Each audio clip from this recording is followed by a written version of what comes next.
everyone, my name is Alex. I'm a newly qualified paediatric nurse and I'm going to be talking to you guys today about the roles and responsibilities of a NICU nurse.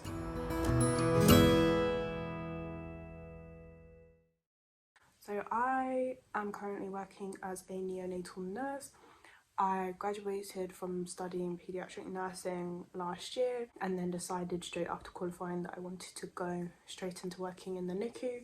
For those of you who don't know, NICU stands for Neonatal Intensive Care Unit. In most cases that means it will be a level 3 unit, sometimes level 2 units, which will consist of, for level 3, intensive care nurseries, high dependency nurseries and special care nurseries. So there's 3 different levels of care depending on how sick the babies are. I work in a level 3 NICU, which means we do take very tiny babies, very sick babies, babies who may need a lot of surgical intervention, babies with low birth weights, babies who are born really early, who may have some rare congenital conditions, surgical issues, anything like that. We tend to look after those types of babies.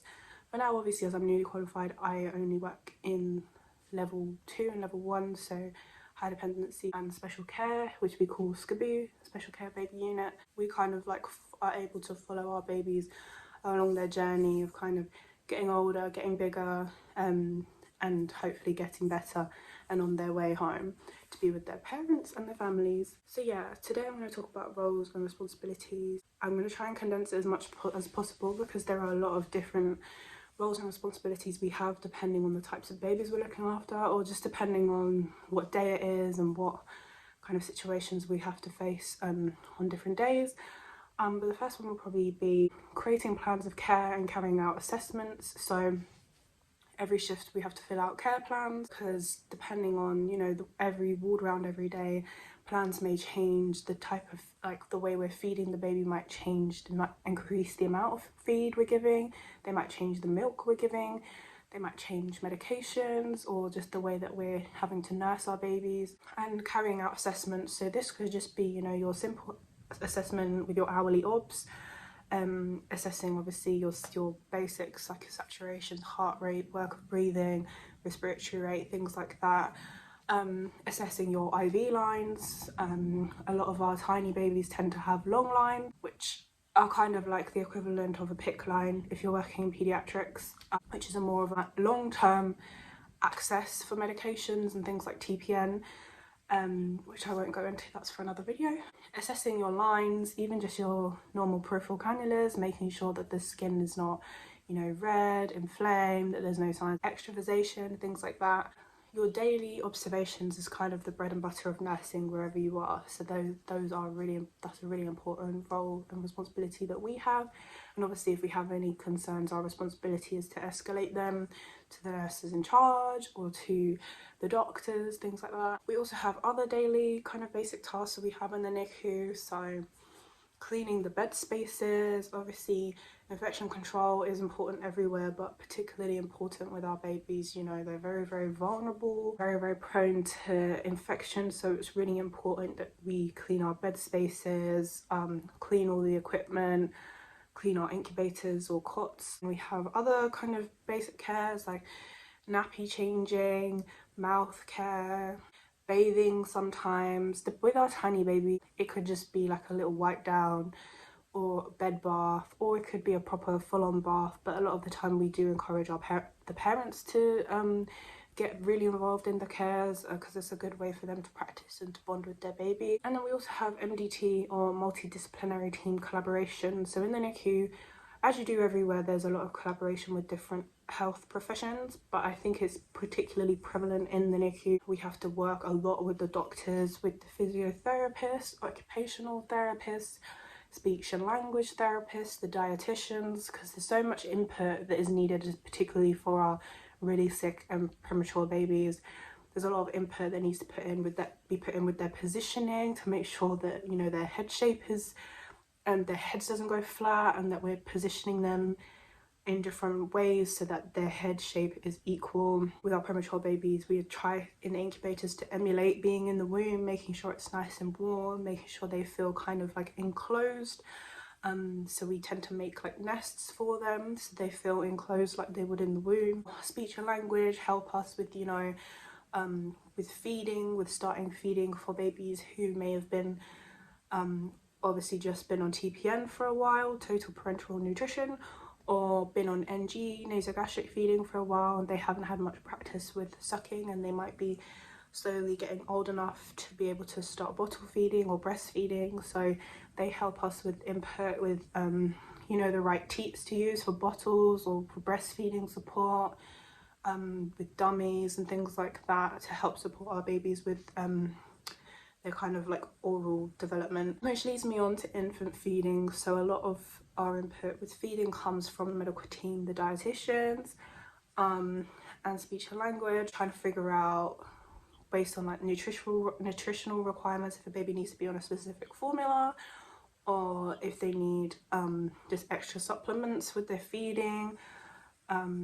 You know, supporting mums with breastfeeding is something that we have to do quite a lot of the time. Obviously the midwives can do that as well for mums, and breastfeeding specialists as well, but a lot of the time, especially if other people aren't around, we are the ones that are supporting mums with breastfeeding. We tend to manage a lot of other treatments like phototherapy for our babies that have jaundice, making sure that we're monitoring the bilirubin levels in the blood through taking blood gases, which is just through a heel prick test.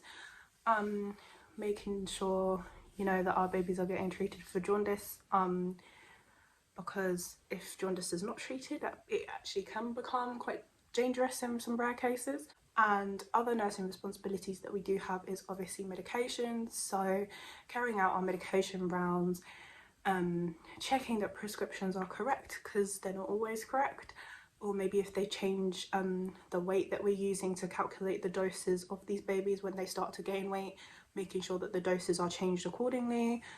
You know, monitoring the effects of the medications that it may have on the babies, especially if you've got things like morphine. Monitoring the withdrawal symptoms if we are kind of slowly weaning the doses, putting up fluids, changing fluids, which is, medication rounds can be really time consuming, but it's obviously a very important part of our day. So we have to make sure that we have good time management, so we're able to do that in a timely manner and still be able to carry out our other daily tasks and cares for our patients. So in that, with medications comes a lot of maths, you know, calculations, and if we have to like titrate the rates of our fluids, if we're increasing the feeds to make sure that the total stays the same, there's a lot of calculations and checking that we have to do with each other to make sure our rates are correct, because that's really, really important. We also do a lot of education, so a lot of the times we can teach parents how to do nasogastric feeding for babies who aren't fully there yet with their oral feeding. Obviously we can teach parents with breastfeeding, teach parents how to do the basic tasks like how to clean their baby, how to change a nappy, especially if the baby's in an incubator, that can be quite fiddly. How to hold the baby, how to do kind of different tasks, and they might ask us for advice, so we're always there to kind of support them with that. As well as parents, we're also educating students. You know, we're responsible for supporting students with their learning when they come to us, to make sure that they have a good experience and that they feel supported with us. And the last thing on my list, which could have had so many other things on it because there's so much stuff that we do on NICU, is supporting families with advice, with their emotions, with admissions and discharge, because it's a very scary time. You know, having a baby and then having a sick baby is obviously, for a lot of parents, it is expected because there might be stuff that they've been told in pregnancy about their child being unwell. But for a lot of people, it is a surprise. It is very emotional anyway, and it's quite overwhelming. So it is obviously our job to try and support families as much as we can to make sure that their stay with us is as easy as possible, making sure that they feel listened to and supported and that they can be as involved as they possibly can. I think it's always good to promote that kind of independence with our baby's parents, and not just because that kind of takes the load off us, like if they're doing the nappy changes or if they're doing the feeding, but it's important to help them, to be able to prepare them to go home so they feel confident in taking over that care role from us, because they're not our children. You know, we've got to kind of support them to be able to feel confident about looking after their baby for when they eventually go home. So yeah, that's kind of like a whistle stop of the kind of basic or main roles and responsibilities of NICU nurses from my perspective. Obviously there's a lot more that will go into looking after the intensive care babies, and a lot more that goes into different people's work days, depending on whether you work days or nights, or if you work in a different country or a different trust. It's all completely different, but these are just a few that I had on my list. I hope that was insightful for you, and if you're interested in neonatal nursing, then go for it, do your research. It is a really great specialty to be involved in. But yeah, that's the end of my video. Thank you guys for watching. I'll see you in my next one. Bye.